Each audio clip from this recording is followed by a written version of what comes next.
Ifeoma moved through the village with a quiet grace, her steps measured and her eyes attentive to every detail.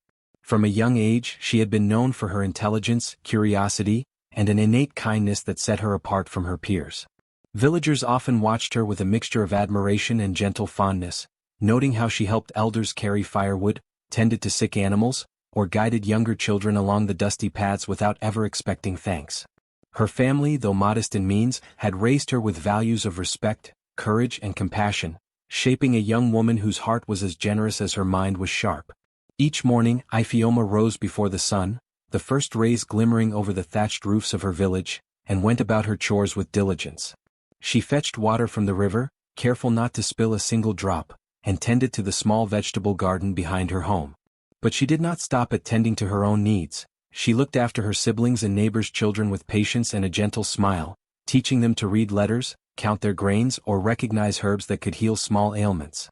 Her hands, though calloused from daily labor, were deft and precise, carrying an energy of warmth and competence that inspired trust and quiet admiration in those around her. Her curiosity was as notable as her kindness. While other children played in the sun or ran along the riverbanks without thought, Ifeoma lingered near the old storyteller, absorbing tales of spirits and ancestors, learning the history of the land and understanding the intricacies of human character. She asked questions that others were too timid to pose, seeking not only the what of events but the why behind them. Villagers sometimes laughed at her endless curiosity, calling her the little sage, but there was always respect in their eyes because beneath her questions lay wisdom beyond her years. The bond with her family was especially strong. Her mother, a gentle woman with eyes that seemed to see the truth behind words, often marveled at Ifeoma's courage. Her father, a hard-working man with calloused hands and a kind heart, nurtured her intelligence, encouraging her to think critically and act with integrity. Even her younger siblings looked up to her, following her instructions not out of fear, but out of admiration and love. They knew that Ifeoma would protect them, teach them, and guide them, even when the world outside their home seemed unpredictable. Yet, not all eyes upon Ifeoma were friendly.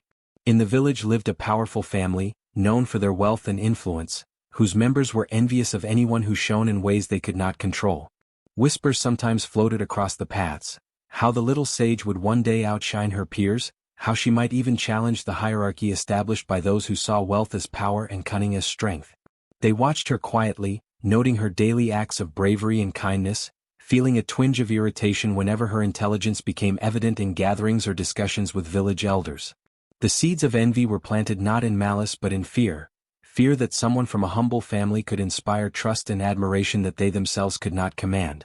Despite the subtle tension, Ifeoma moved through her world with a lightness and courage that never faltered. She helped wherever help was needed, listened whenever someone spoke, and observed the village and its people with eyes that saw both truth and deception. There was a brightness in her spirit, a kind of quiet magnetism that drew people in while also stirring unease in those who relied on influence rather than integrity. Children gathered around her feet as she told them stories of the past. Neighbors sought her advice on disputes or matters of daily life. Even the elders nodded with approval at her perceptive insights. Ifeoma's heart was open, but her mind was cautious. She understood, in the small nuanced ways that only the observant can, that admiration often comes with envy, and kindness can provoke resentment. She had learned to measure words, to act with deliberate patience, and to notice even the subtlest shifts in attitude or expression. And though the village was small and her life simple, there was a depth to Ifeoma that suggested the coming of challenges she could neither yet see nor imagine, challenges that would test her bravery, intelligence, and endurance in ways the tranquil mornings and cheerful afternoons of her village could never prepare her for. Even as she walked past the marketplace, greeting the women selling yams and the men repairing tools, there was a glimmer of foresight in her eyes. She understood that life was a mixture of light and shadow, of generosity and envy, and that her own courage and wisdom would soon be needed not just to nurture others, but to survive the dark tides that threatened to sweep over her peaceful village. Her days of quiet service and gentle leadership were only the beginning, a calm before the storm that would shape the very essence of her being. Ifeoma, the girl of the village, carried within her the quiet power of compassion, intellect, and courage, and though the villagers did not yet realize it, her story was only just beginning, destined to become a legend of endurance, cleverness, and the unyielding light of truth in a world shadowed by envy and deceit. The whispers had begun long before anyone dared speak them aloud. In the shadowed corners of the village, Behind the closed doors of grand homes and beneath the wide eaves of storied huts, a scheme was taking shape. It was subtle at first, a glance exchanged between a wealthy villager and his sister, a soft murmur meant only for those who already feared the brightness of Iphioma. They had watched her grow, seen how she commanded respect with a mere word, how her cleverness and kindness had the villagers' loyalty. And though no act of rebellion had occurred, it was enough for them. Envy had festered, twisting into a dangerous resolve. The elder of the influential family, a man named Chaik, paced his home late into the night. His fingers drummed against the polished wooden table, a rhythmic echo that matched the turmoil in his mind. Iphioma's presence, once seen as a harmless anomaly, now seemed threatening, a challenge to the hierarchy he had worked his whole life to maintain. She must learn her place, he muttered under his breath, his eyes narrowing. And if lessons are not enough, then punishment will serve as a warning. Chaik's sister, Nena, who shared his pride and disdain for those who rose above their station, leaned forward, her voice a low hiss. The girl's cleverness could rally the villagers against us. She questions, she observes, she undermines without speaking. If we do nothing, her influence will grow. Together, they devised a plan that was both cruel and cunning, a punishment designed not to kill but to humble, to break her spirit while leaving her alive to witness the consequences of crossing them. Starvation, they decided, was the perfect tool. It would teach endurance, instill fear, and serve as an example for the others who might dare challenge their authority. Every detail was carefully plotted. The room she would be confined in was chosen for its isolation, a small, dark hut at the edge of the village where the wind whistled through cracks in the walls and the sun barely reached the floor. Guards loyal to Chaik's family were instructed to ensure she saw neither the marketplace nor the river, her only interaction being the harsh glare of those who delivered water or the occasional gruel. Meals would come sparingly, only enough to prolong the punishment but never truly satisfy her hunger. Even the villagers, who might have questioned such a decision, were kept in ignorance. Chaik and Nena spread subtle lies, casting Iphioma as capricious or disobedient, insinuating that she had angered the elders through small transgressions that were, in truth, fabricated. When she was eventually taken, it would appear as though she had wandered off or been removed for her own protection, leaving the community confused and powerless to intervene. The timing was deliberate, chosen for when the village was busiest with harvest and preparations for the Festival of the Rains. The chaos of daily life would mask her disappearance, and no one would notice the subtle shift in the balance of attention until it was too late. Every step of the plan was calculated to sow fear and obedience, not just in Iphioma, but in anyone who might emulate her courage and intelligence. Late that night, Chaik and Nena met again in the dimly lit room where maps of the village were spread across a table. They traced her usual paths, noting where she fetched water, where she spoke with neighbors, and where she often lingered near the storyteller's hut. "We will intercept her here," Chaik said, pointing to a narrow path flanked by thick shrubs. "She will not resist, and once she is inside, she will understand the consequences of daring to shine." Nena's lips curved into a cold smile. "And the village will see. Hunger teaches obedience like nothing else can. They will learn without us having to lift a hand again." In the quiet corners of the night, while the stars blinked above and the village slept unaware, the machinery of betrayal began to turn. Every detail was set, every guard instructed, and every lie whispered into the right ears to ensure silence. Iphioma, bright and unsuspecting, continued her simple life, unaware that the seeds of a cruel trial had already been sown, that her compassion and curiosity would soon be tested in ways she could never have imagined. The plot was sinister in its elegance, a blend of fear, greed, and calculated malice. And as the night deepened, the shadows seemed to stretch toward her, promising a darkness that would challenge not just her body, but her very spirit.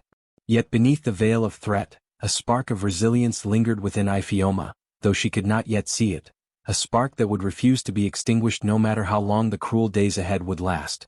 The first moment Iphioma realized she was no longer free came suddenly, like a shadow falling across the sun. One evening, as she returned from fetching water, she felt rough hands grip her arms, pulling her off the familiar path. Her startled cries were muffled by a cloth pressed over her mouth, and before she could struggle, she was shoved into a narrow, creaking cart that jolted her body with every uneven stone of the road. The villagers she had passed daily, those who had waved or smiled, seemed oblivious, their attention drawn elsewhere. Panic surged in her chest, but beneath it, a strange clarity began to form. She knew in that instant that she had entered a world governed by cruelty rather than kindness. The cart rattled for what felt like hours, jarring her muscles and leaving bruises along her arms. The air inside smelled damp and sour, carrying the faint scent of smoke and earth. When the journey finally ended, the cart stopped in front of a small, dilapidated hut at the edge of the forest. Its wooden walls were weathered, the roof sagging in places, and a single narrow door barred her from the light of day. Before she could even comprehend where she was shoved inside, and the door slammed behind her with a finality that made her knees buckle. The room was tiny, barely enough space for her to sit or lie down. The floor was rough and uneven, covered in dust and splintered wood. A single grimy window near the ceiling let in only a sliver of light, leaving most of the room in shadows. The walls were lined with cobwebs, and the air was thick with the scent of mildew and decay. Hunger gnawed at her stomach from the first moments, though she refused to succumb to panic. She instinctively checked every corner, every crack in the walls, searching for even a small escape, but the room offered none.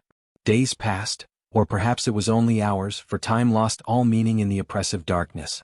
A small bowl of water arrived once, then not again. Scraps of food were thrown in at irregular intervals, insufficient to sustain her body. Her stomach ached relentlessly, a constant reminder of her captor's cruelty. Fatigue weighed on her limbs, and the cold seeped into her bones as the night stretched endlessly. She shivered, curling up against the wall, but refused to surrender to despair. Fear was a constant companion. She imagined the whispers of the villagers reaching her ears, the suspicion and gossip that might now swirl around her family in her absence. She envisioned the smug faces of her captors, certain that their power was absolute, and for a moment, the darkness seemed overwhelming. Yet, within her, a quiet resolve began to grow. She realized that survival required more than merely waiting for rescue. It required patience, cleverness, and the cultivation of inner strength. Ifeoma began to observe the rhythms of her confinement. She noted when the food arrived, how the door creaked, and even the faint sounds of footsteps outside the walls. Her mind, sharp even in hunger, worked tirelessly to understand patterns, to imagine possibilities for escape, and to maintain her own spirit. She whispered stories to herself in the dark, recalling lessons from her parents, tales of clever heroes who had survived worse, and strategies for endurance. In those small, quiet moments, she built the scaffolding of courage that would carry her through the days ahead. Loneliness pressed down on her, a heavy, unrelenting weight, but she refused to let it extinguish her light.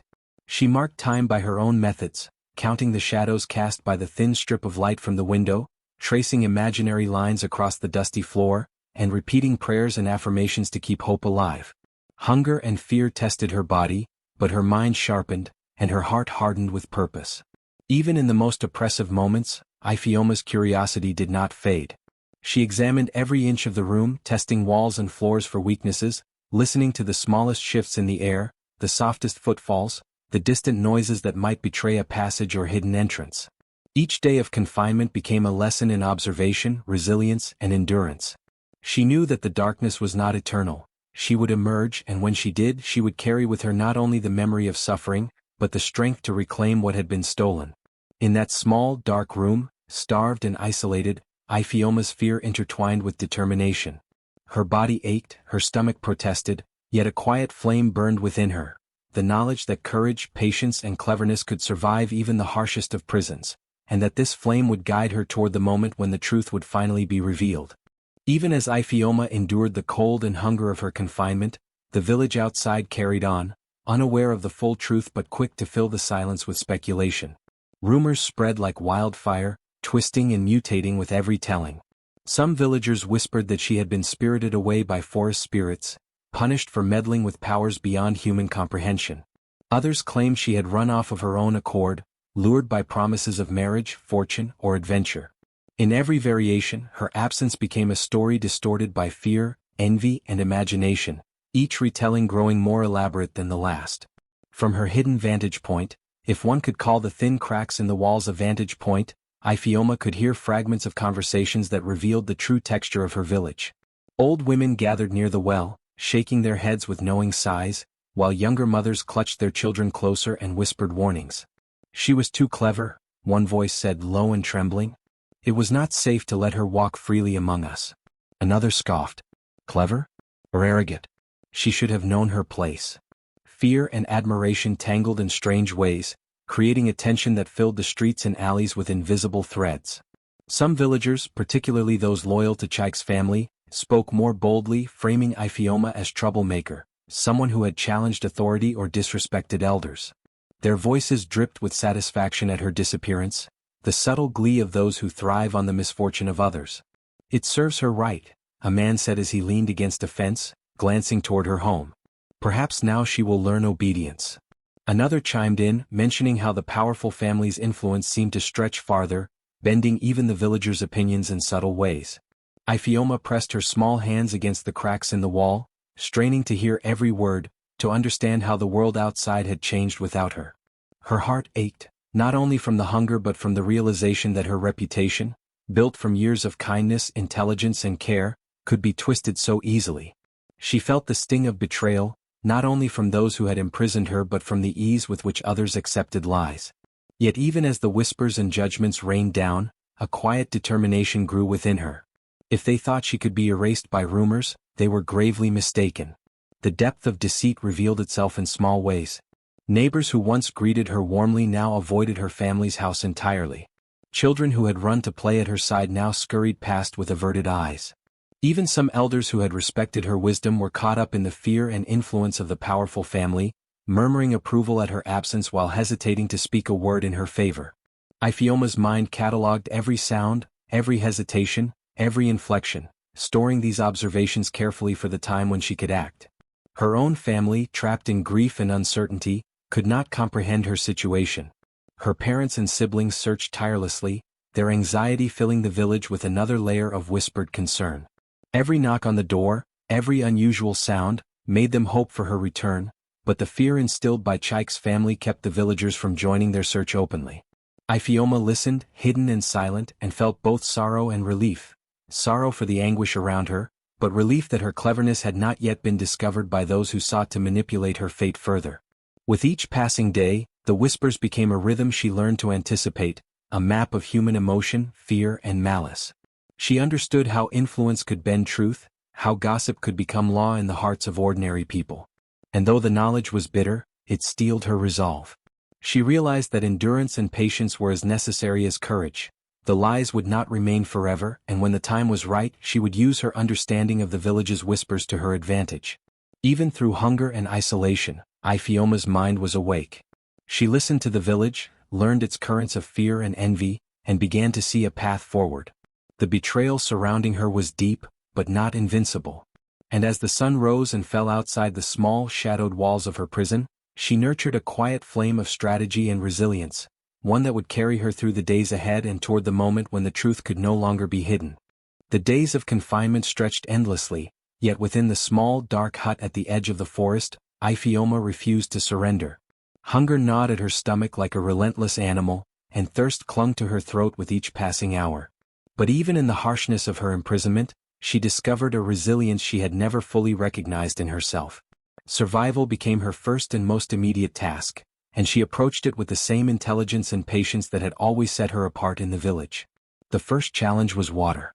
A small, half-filled bowl had been left in a corner during her first day, but the supply was sparse and irregular. Ifeoma learned to ration it, taking tiny sips instead of large gulps, feeling the cool liquid wash down her throat and sustain her just enough. She memorized the times when someone brought water or food, noting even the slightest variations in the routine. Each delivery became an opportunity, not only for nourishment but also for observation. By watching the movements of her captors, she began to understand patterns, predicting when the next meal might arrive and how she could use each moment to her advantage. Food, when it came, was meager. A few scraps of bread or a thin broth meant to prolong her suffering rather than sustain her. Yet Ifeoma's mind proved as agile as her body was weary. She hid tiny portions, concealing them beneath folds in her tattered shawl, creating secret reserves for times when the hunger became unbearable. She learned to eat slowly, savoring every crumb, and to stretch the life of even the smallest morsel through careful calculation. In her dark, confined space, she transformed starvation into a puzzle, each day a test of patience, resourcefulness, and cunning. Beyond sustenance, she had to preserve her strength. Her body ached from the lack of nourishment, and the cold nights bit into her bones. She curled her limbs tightly to conserve warmth, shifting only when necessary to avoid stiffness. Every movement was deliberate, designed to expend the least possible energy while maintaining awareness of her surroundings. Even the shadows cast by the faint light through the narrow window became tools in her survival, marking the passage of time, alerting her to changes in the room, and revealing subtle hints about when she might act. Observation became her greatest weapon. She listened carefully to the whispers of the captors outside the door, noting their conversations, their disagreements, and the times when they faltered in their vigilance. Every sound, from the creak of the floorboards to the distant barking of dogs, was catalogued in her mind. Through this careful listening, she built a mental map of the room and its surroundings, imagining possible escape routes and evaluating their feasibility. Each day her mind sharpened, turning desperation into strategy. She also practiced small acts of cunning. Iphioma moved objects subtly to test her environment, tapping walls, shifting floorboards, even tracing lines in the dust to mark time or measure distances. She observed how the captors responded to these small manipulations, learning the boundaries of their attentiveness. In these tiny experiments she discovered weaknesses in their routines, cracks that might one day allow her to slip free from confinement. But survival was more than physical endurance, it required mental fortitude. Hunger and isolation tested her patience, threatening to erode her hope. Yet Iphioma cultivated a silent discipline, telling herself that each day endured was a victory, that each moment of careful observation, each rationed sip of water, brought her closer to freedom. She drew strength from memories of her family, from the stories of clever women she had heard in the village, and from the certainty that cruelty, no matter how intense, could not extinguish a determined mind. As days bled into nights, Iphioma's resourcefulness deepened. Hunger became a teacher, sharpening her senses and honing her intelligence. The small hut, once a prison, transformed into a laboratory of endurance and strategy. She moved with deliberate care, planned each action with precision, and preserved her energy and wits for the moment when opportunity would present itself.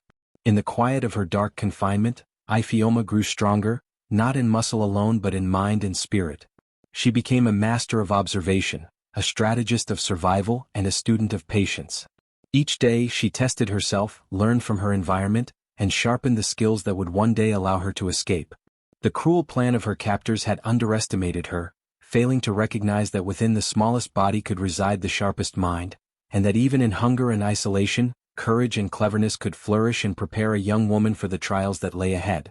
Days of hunger and careful observation had honed Iphioma's senses to an almost supernatural sharpness. Every creak of the floorboards, every whisper of wind through the cracked walls, every subtle change in the patterns of light that filtered through the narrow window became a signal to her alert mind. One particularly quiet afternoon, as the golden rays of the sun struggled to pierce the gloom of her small prison, Iphioma's eyes caught something odd about the far corner of the room. A faint outline in the dust marked the edge of a wooden panel, slightly misaligned from the rest of the floorboards, as if someone had once hidden something there and the years had shifted it into view. Curiosity burned in her despite the gnawing emptiness in her stomach. She moved slowly, testing the edges of the panel with her fingertips. The wood felt smooth, polished in a way that contrasted sharply with the roughness of the surrounding floor. Heart pounding, she pressed harder, applying steady pressure, and felt a subtle give beneath her hands. With a small, muffled grunt, she managed to lift the panel, revealing a shallow compartment beneath the floor. Inside lay a rolled parchment tied with a faded ribbon, yellowed with age, and a small, rusted key. Her pulse quickened. The presence of a key and document in such a place could mean only one thing. Someone had deliberately hidden them and they had been forgotten, or intentionally left for her to find. She carefully unrolled the parchment, keeping it away from the dim sunlight, and began to read. The writing was cramped and meticulous, penned in a hand that carried authority and familiarity. It was a journal, her captor's journal, detailing actions taken to control not just her, but the wealth and influence of her family.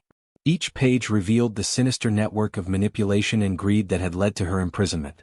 The journal documented land seized from her family, the forged documents used to claim property, and the false accusations leveled against her to ensure obedience from the villagers.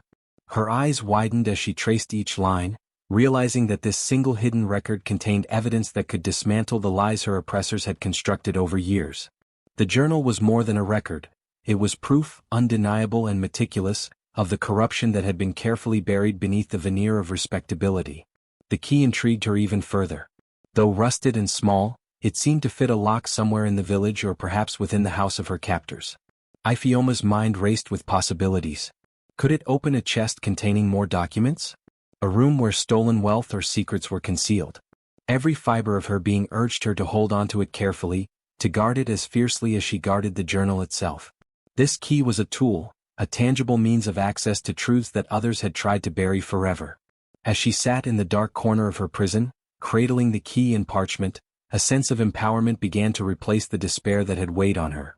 Hunger gnawed still, and isolation pressed heavily against her spirit, but for the first time she felt a tangible connection to the leverage she now held. She could not act openly yet. Revealing the journal or using the key prematurely would risk her life. But the knowledge she possessed was transformative. It shifted her position from helpless captive to strategist, from victim to potential master of her own fate. Ifeoma carefully tucked the journal into her shawl, hiding it against her chest, and slipped the key into a small fold in her clothing where it would not rattle or attract attention. She allowed herself a moment to close her eyes, imagining the moment when the truth would finally emerge. The realization of the power contained in these hidden objects, the proof of wrongdoing, the key to locked secrets, ignited a flame of determination that no hunger or confinement could extinguish. She began to plan, mentally tracing routes of escape and the timing of her movements. Every observation she had made in the previous days, the guards' routines, the weak points in her prison, the patterns of the villagers, now interwove with the discovery of the secret. Her mind was alive with possibilities, each one calculated, precise, and daring. The journal and key were more than mere objects. They were symbols of justice waiting to be claimed, tools to expose the treachery that had sought to bury her beneath lies and suffering. In the oppressive quiet of her small, dark room, Ifeoma felt a surge of clarity and power. The secret she had uncovered was her lifeline, her path to survival, and the weapon with which she would confront those who had sought to erase her. Hunger and pain still lingered, but they were now measured against the promise of revelation and the knowledge that even in the depths of cruelty, truth could hide, patiently waiting for the courage and cunning to uncover it. Ifeoma sat cross-legged on the dusty floor of her tiny prison, the journal and key pressed close to her chest. The dim light from the narrow window flickered across the yellowed pages as she read and reread the entries, committing details to memory. Each line, each notation, seemed to pulse with meaning, revealing not just actions but intentions, patterns of deceit carefully concealed behind polite words and false smiles. Slowly, the tangled web of betrayal began to unravel in her mind, and with it, the picture of who had wronged her, and why, became terrifyingly clear. The first clue lay in the meticulous recording of her movements. Chaik had noted her daily routines, her interactions with neighbors, the small errands she ran, and even the moments of kindness she extended to those around her. At first, it seemed like idle observation, the record of someone watching a girl they deemed insignificant. But as she pieced the entries together, Ifeoma realized the true purpose. Every detail had been logged to plan her removal, to ensure that the timing of her capture would coincide with the busiest days in the village. The very life she had lived, vibrant and open, had been exploited against her. Another passage revealed the greed that had driven her captors. Land deeds, inheritance claims, and subtle manipulations were recorded with precision, showing how Chaik and his family had schemed to appropriate her family's wealth and influence. Ifeoma's eyes traced each line carefully, noting the small betrayals of those closest to her. Friends who had smiled in passing, relatives who had offered casual advice. All were potential pawns in a grander design. The scale of envy and the lengths to which people would go to conceal it were staggering. Flashbacks began to surface in her mind, memories of casual comments, gestures, and half-spoken words that had seemed inconsequential at the time. She remembered the sly glances exchanged between Chaik and Nena when she excelled at her chores or helped a neighbor, the subtle critiques disguised as concern, the way her achievements were minimized in village conversations. Each memory now took on a new significance, a puzzle piece revealing motives she had only sensed but never fully understood. Her captors had feared her influence, her intelligence, her ability to inspire trust and admiration among the villagers. They had sought to erase her, to starve her into invisibility, because her mere presence threatened the carefully constructed illusions of power. Even the key she had found offered hints of the scale of deception. Where did it lead? What doors did it unlock? Ifeoma's sharp mind theorized endlessly, connecting the dots between the hidden compartment, the journal, and the rituals of secrecy practiced by her captors. The key was not merely a physical tool. It symbolized access to truths the powerful had tried to bury. It reinforced the notion that greed had driven them to hide their actions, and that envy had blinded them to the resilience of the one they sought to destroy. As she reflected, a harsh clarity settled over her. Lies, she realized, were easier to believe than truth. Villagers had accepted false narratives because it suited their fear or curiosity, because it reinforced social hierarchies and discouraged challenge to authority. Ifeoma's absence had become a canvas onto which everyone projected their assumptions, desires, and prejudices.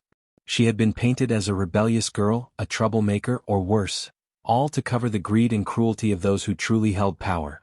Yet within this recognition she felt no despair. The clarity of understanding became a source of strength. Every act of deceit, every manipulation recorded in the journal, offered her insight into her captors' minds and methods. She could anticipate their next moves, exploit their blind spots, and prepare for the precise moment when truth would outshine lies. The knowledge of motives, of greed, envy, and fear, became her blueprint for survival and eventual justice. By the time the day faded into a dim twilight, Ifeoma had pieced together a tapestry of deception, each thread revealing not only the cruelty of those who imprisoned her but also the vulnerabilities hidden within their schemes. She understood the dynamics that had allowed them to manipulate reality, and she saw clearly the path she would need to take. The journal and the key were more than objects, they were instruments of revelation. And within her, the resolve to use them wisely and to expose the truth began to burn brighter than the hunger and late one afternoon, as the shadows lengthened across the village and the sun dipped low behind the distant hills, a strange figure appeared near the edge of Ifeoma's small prison hut. The visitor was an elderly woman, bent slightly with age, draped in faded robes that smelled faintly of herbs and smoke. Her eyes, sharp and knowing, seemed to peer directly into the heart of whoever met her gaze. Though she moved with a careful deliberation, there was a quiet strength in her presence, a sense of someone who had witnessed both cruelty and courage countless times before. Ifeoma first noticed her through the narrow vent she had been using to observe her captors. The old woman paused at the doorway, her hands carrying a small bundle wrapped in cloth. She whispered no greetings, made no announcements, yet her eyes scanned the hut as if she knew someone inside was waiting, someone who needed guidance. Slowly, deliberately, she placed the bundle near the threshold and retreated a few steps, leaving a faint trail of herbs in the air, their aroma both soothing and pungent. Curiosity surged through Ifeoma. Though confined, her mind raced as she considered whether this stranger was friend or foe. Waiting for the right moment, she crept cautiously to the bundle when the captors were distracted. Unwrapping it carefully, she discovered inside a small wooden figurine carved with intricate symbols, a folded piece of parchment, and a vial of dark liquid that smelled of roots and earth. The parchment held a single line of advice written in elegant, flowing script. Even the smallest key can open the heaviest door, but only when patience and courage walk together. The meaning was at first opaque, yet the weight of the words sank in immediately. Ifeoma realized that the stranger was providing not just encouragement but a lens through which to view the secret she had discovered. The key she had found beneath the floorboards paired with the journal was not merely a physical tool, it was symbolic of opportunity, leverage, and timing. The figurine, though seemingly mundane, appeared to be a talisman, a reminder that subtlety and strategy were as powerful as force. The herbs might have practical uses for sustaining her health or masking her movements, yet they also carried a psychological comfort, a sense that she was not entirely alone in her struggle. In that moment, Ifeoma felt a surge of clarity. The stranger's advice reframed the way she had been thinking about her captivity. Patience was no longer passive, it was an active force, a weapon as potent as intelligence or courage. Courage, in turn, was not reckless defiance but calculated action, taking advantage of weaknesses she had meticulously observed and using the hidden secret to reveal truths at precisely the right moment. She realized that her survival depended not only on enduring hunger and isolation but on understanding the psychology of those who had imprisoned her, the fears and pride that guided their actions, and the ways in which they had manipulated the villagers. She studied the figurine closely, turning it over in her hands. Its carved symbols seemed to echo the patterns she had observed in the journal and in the behavior of her captors. Each notch, each line, became a reminder that even the smallest discovery could be amplified into a decisive advantage. The advice, cryptic yet profound, strengthened her resolve, reinforcing the principle that patience combined with insight would allow her to turn the tables without endangering herself prematurely. By the time night fell, Ifeoma had absorbed the full lesson of the visitor's arrival. She carefully hid the bundle in a place known only to her, feeling a renewed sense of purpose. The stranger had not solved her problems for her, but they had offered the tools to approach them wisely. In that quiet hut, with darkness pressing around her, Ifeoma's mind was alive with strategy, planning how to use the journal, the key, and the knowledge she had gained to reclaim her freedom and expose the betrayal that had sought to bury her. The stranger vanished as mysteriously as they had appeared, leaving behind no footprints, no words beyond the cryptic advice. Yet their presence lingered in Iphioma's thoughts, a quiet force reminding her that courage, intelligence and patience, when combined, could unearth secrets and turn despair into power. And in that knowledge she found not only hope but a renewed determination to see her captors' schemes undone. 4 days Iphioma had studied her prison, memorized the routines of her captors, and mapped every detail in her mind.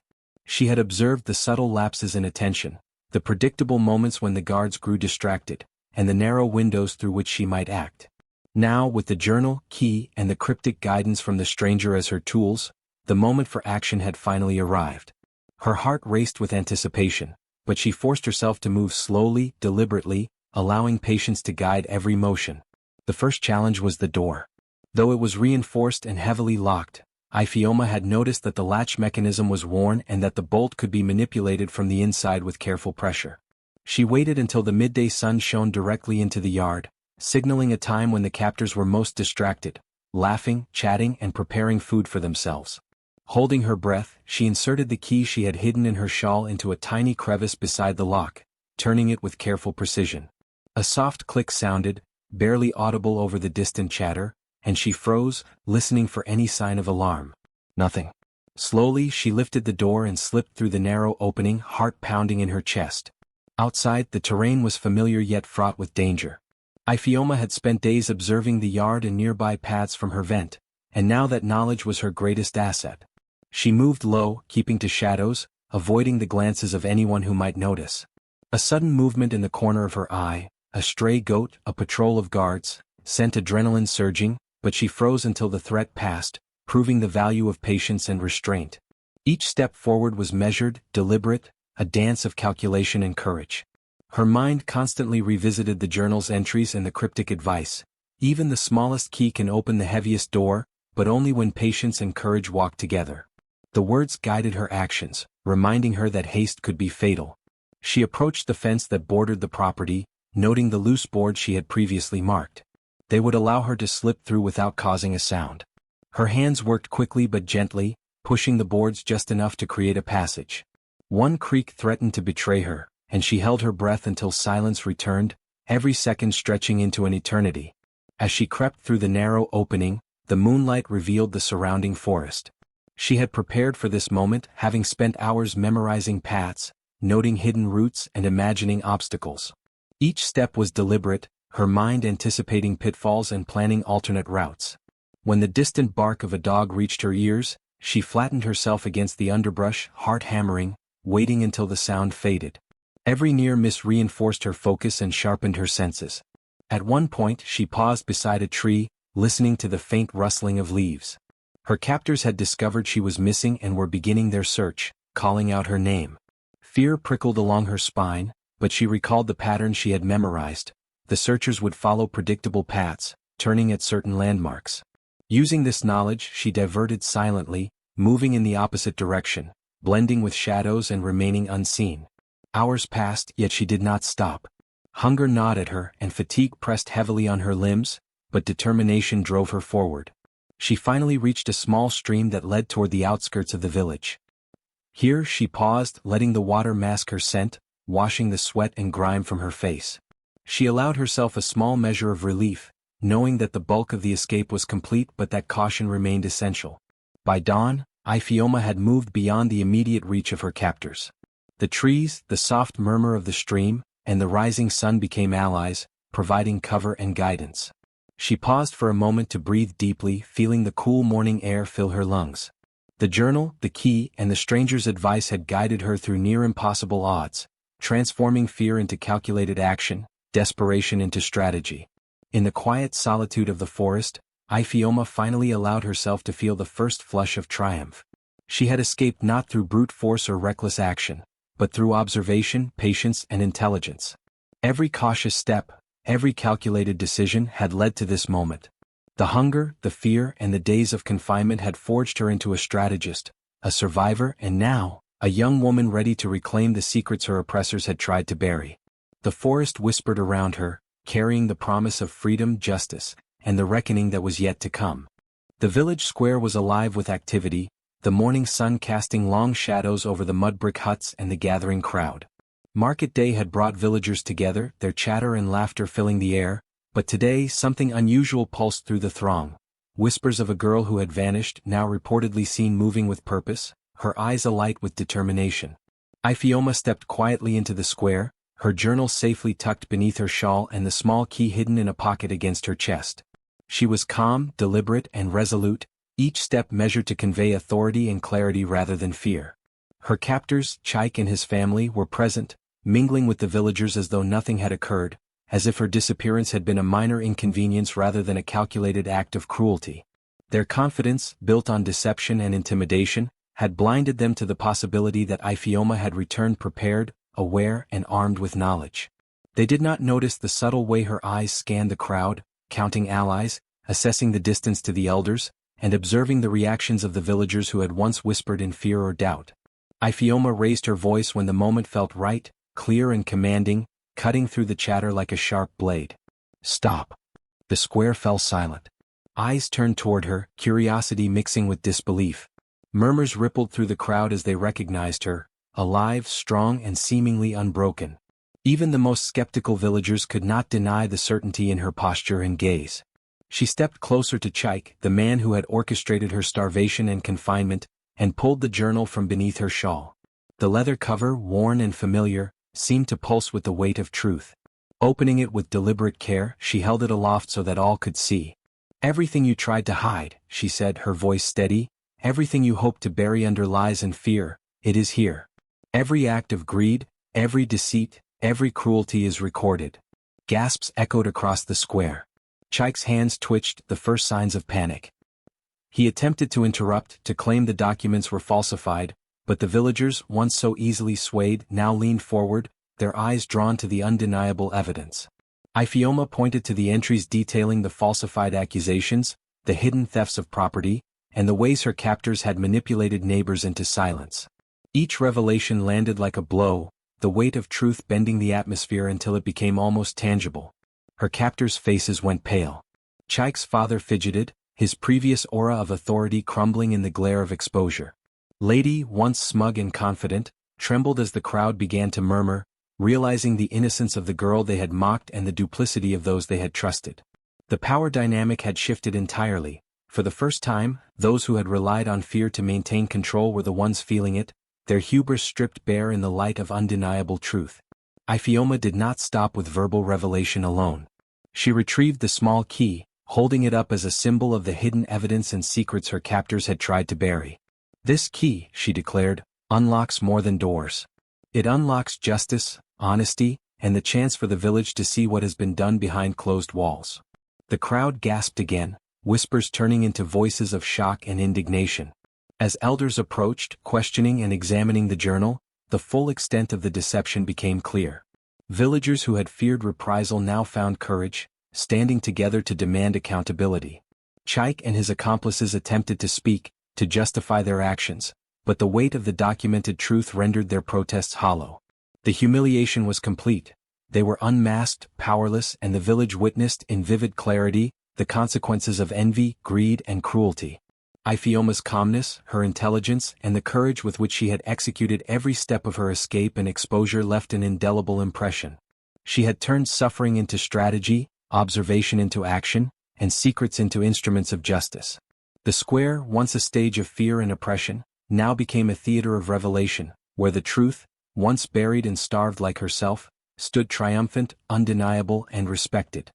The village square, still buzzing from the shock of the confrontation, now shifted into a quieter, more deliberate energy. The elders gathered at the center, their robes brushing against the dusty ground, their faces a mixture of stern judgment and cautious deliberation. They had examined the journal, the key, and the evidence Iphioma had presented, and the verdict was clear. The girl who had been starved and confined was innocent, and those who had orchestrated her suffering had betrayed not only her but the moral fabric of the community. Chaik and his family were summoned before the assembly. Their usual arrogance had evaporated, replaced by a palpable fear. The elders spoke with authority, recounting the documented acts of deceit, manipulation, and greed. Every lie the captors had relied upon was exposed, each deception weighed against the principles of justice that guided the village. The humiliation on their faces was profound. They had attempted to wield power through fear, only to be undone by the very patience and intelligence they had sought to suppress. Punishments were administered according to local custom. Chaik was required to make public restitution, returning what he had stolen and offering service to the village in atonement for his cruelty.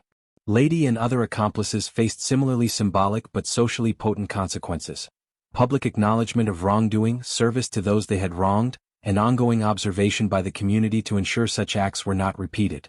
The emphasis was not merely on retribution but on restoration of balance and moral order, reinforcing that actions, whether hidden or public, carried consequences. Through the proceedings, Ifeoma remained composed, her demeanor calm yet commanding. She did not gloat, nor did she demand excessive punishment. Instead, her presence and quiet strength spoke volumes. The villagers, many of whom had once been uncertain or fearful, began to see her not merely as a victim but as a figure of wisdom, courage, and strategic insight. Children whispered her name in awe, mothers nodded approvingly, and even those who had doubted her resilience now bowed their heads in respect. Her reputation, once shadowed by false accusations, now radiated with authenticity and strength. Ifeoma's parents, who had suffered the humiliation of their daughter's absence and the deceit that had spread through the village, embraced her with tears of relief and pride. They saw not only the survival of their daughter but the triumph of intelligence, patience, and moral clarity over greed and cruelty. The family's position within the village, once threatened by the false narratives, was fully restored, their honor reaffirmed in the eyes of all. The villagers, inspired by Ifeoma's composure and foresight, began to reflect on the lessons embedded in her ordeal. They recognized that patience, observation, and courage were not just personal virtues but communal necessities. Stories of her escape, her hidden vigilance, and the careful orchestration of her confrontation began to circulate, emphasizing the importance of discernment, resilience, and strategic action in the face of injustice. By the evening, the square had returned to a semblance of normalcy, but the atmosphere was forever changed. Where once fear and envy had dominated, now respect and cautious admiration took root. Ifeoma walked through the village with dignity, her steps deliberate and her presence commanding. She greeted neighbors, offered advice to those who sought it, and quietly ensured that the lessons of her suffering were not lost. In reclaiming her place, Ifeoma had done more than restore her own reputation. She had strengthened the moral integrity of her community. Her captors had been held accountable, justice had been served, and the village had witnessed the power of resilience combined with intelligence. The story of her endurance and triumph became a guiding example, reminding all who heard it that cruelty, no matter how meticulously concealed, could be overcome by courage, wisdom, and the unwavering pursuit of truth.